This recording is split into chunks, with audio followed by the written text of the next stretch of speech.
Hi, I'm John Gumbley. I'm the president of the Gigantic Group. We are one of the biggest hospitality groups in Montreal.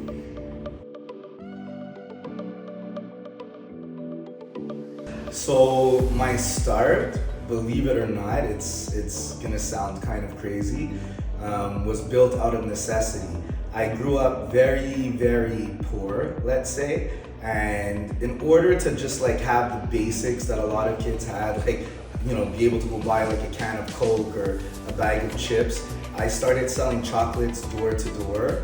And also while I was selling the chocolates, I was asking people for their bottles to recycle them. So my entrepreneurial drive was basically born out of necessity, just to like function and have things that I couldn't have, and they were very simple in the beginning, but it got me started at a very young age.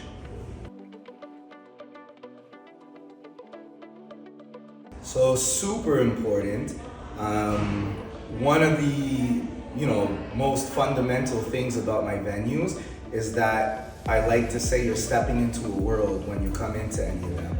So we kind of like to blend a look with a feeling, with an ambiance, with performers, with lighting, with energy, and the base, which is the materials, the design, and the features of the place are what gives the first impression that you're walking into something realistic.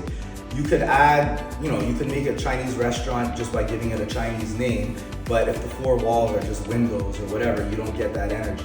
So we put a lot of time into the design and the conceptualization, and I always go deeper than that. Every single venue I have has a whole bunch of like hidden meanings within it, in terms of our artwork, in terms of our design, in terms of how things are laid out, even in terms of our name. So our newest, biggest place, which is Yoko Luna, it's a blend of Japanese and Peruvian food, and we've also kind of tried to blend the cultures and distinguish different identities by blending them together. And for instance, as simple as this, Yoko means child of the sun, loosely in Japanese, and Luna means moon in Peruvian. So basically, Yoko Luna is child of the sun and moon.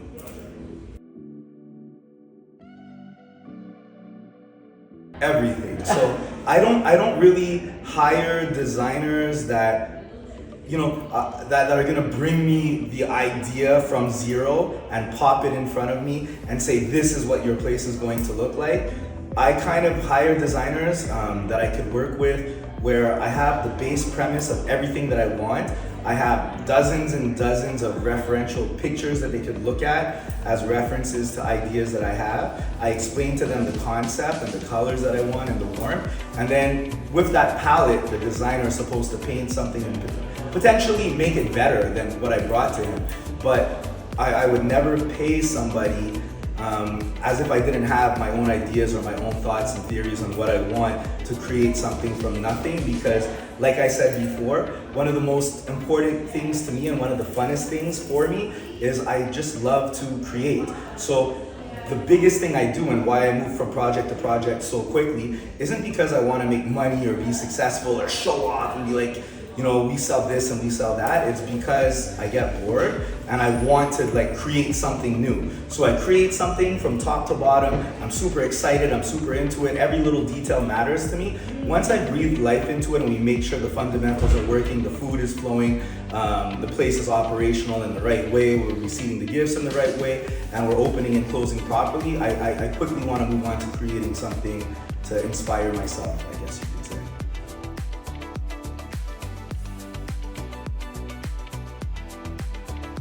It all kind of comes together as one. So I might start with the story and start putting pieces together of the puzzle, but creating the story gives me ideas for the food, and vice versa, and the atmosphere and the ambiance, because for it all to work, it's like a circle. So you have to create kind of like an ecosystem for it to feel real for the client. Everything kind of has to go hand in hand. So I don't say like A to Z, letter by letter, how I'm gonna create something. I stumble into a lot of my ideas and thoughts just by taking the first step, getting to one level, and then say, okay, well, how could I build on this? Or what story could I add to this, or what's gonna feel real, or how could I modify the food now that I've modified the basic look of the place, and that's what happens. And that's what happened with all of my places. So I ended up here at Italbec, and how we ended up really moving forward with Italbec was I met Olympia, and she was super, super helpful. Her energy was great, and it's a lot like mine in many ways.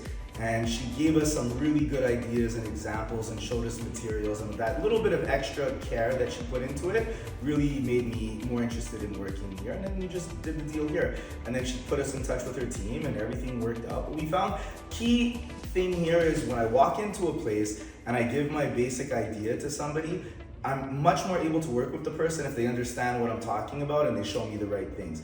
In Italbec, they kind of understood where I was going with my ideas from the 3Ds, from the discussions, from just me talking, and we were able to like really, really bring my dreams to life. So one magic moment is something I wanted to do for many years, and every year, let's say in my late 20s and even early 30s, I kept on saying I'm gonna do something to give back, you know, to the community. And every year I ran out of time. It was just like, oh, it didn't happen. One year I just decided 2 weeks before Christmas I'm doing it. And I made the phone calls. We had like a friend of mine bring in a whole bunch of toys. We had like another friend of mine who owned a limo company bring in his limos to pick up the kids. We just kind of coordinated a group of people at a very, very like street level to get it done, not corporate, nobody expecting to make money, nobody expecting really to get views out of it or anything, just to help kids. Why I wanted to do that and why it was always important to me is because I grew up in Verdun when it wasn't a nice place like it is today. Today it's the #1 city on earth apparently. But when I was growing up there, it was full of poverty, full of welfare. My father died when I was 5 years old. My mom was blind and deaf, so I grew up in that kind of situation.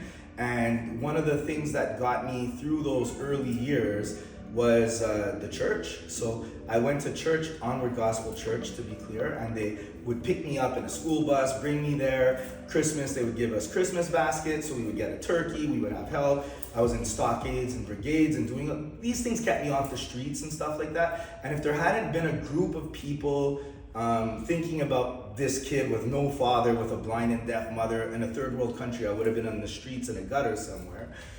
If they weren't thinking about me, I never would have got to where I got today. So one magic moment is like, I say that the church, and maybe my aunt who I was really close with and tried to help me too, gave me a series of magic moments that allowed me to grow up and do well in my life.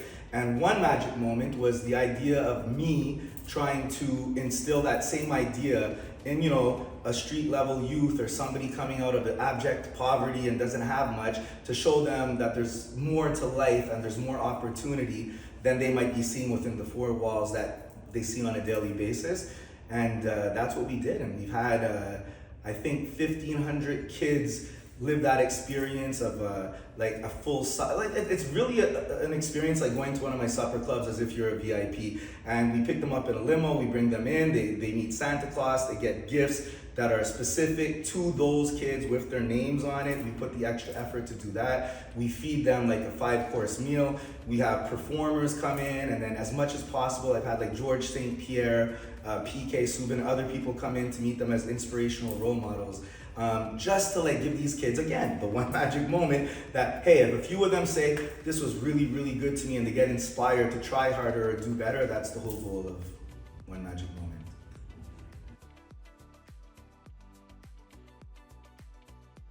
You know, that's an easy question because always people try to give a really smart answer, and there's no real smart answer. There's no shortcuts. There's no real secret to success. There's no magical tree that's growing in your backyard that the golden apple's gonna fall on your head and give you an idea. It's basically taking a step and then taking another step and always moving forward. As soon as you decide to do something, you just have to do it. Like Nike, just do it. As silly and simple as that is, If you don't start the process, there is no process. So a lot of people ask a lot of questions. How did you do it? How can I do it? What's the secret to success? None of that means anything. It's really, really simple. I'm just like the guy next to me, but rather than questioning or being afraid or worried, what if this happens? What if that happens? Well, if A turns into B, what's C going to be? I just jump ahead, take the step, and find my way. So the secret to success, or how to get going, or how to create your own business, or how to live the life you want to live, is just decide what you want to do and do it. And then you're gonna bump into problems, but it's better to bump into a problem, sidestep it, and move forward than to worry staying on ground zero or the sidelines about what every problem was going to be.